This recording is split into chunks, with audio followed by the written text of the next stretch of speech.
La victime a été abattue au pied de son immeuble. Il est aux alentours de 7 heures ce matin. La femme de 32 ans sort de chez elle pour aller travailler. À proximité de sa voiture, que l'on voit ici emmenée pour les besoins de l'enquête, elle est mortellement touchée par son ex-compagnon armé d'une carabine de chasse. Un voisin raconte. Il y a eu 2 détonations, en fin de compte. Donc après, j'ai vu la police nationale qui est arrivée. Et donc, quand je suis descendu, le corps était là, allongé vers la voiture, là.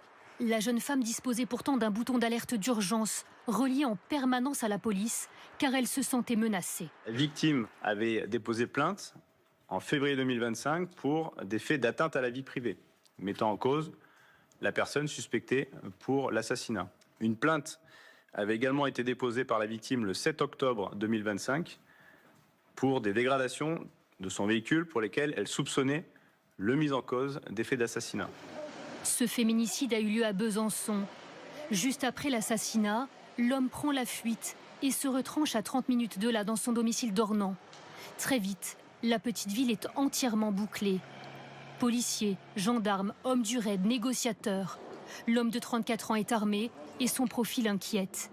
Il a été condamné 5 fois pour infraction routière, dégradation et harcèlement moral sur une ancienne conjointe.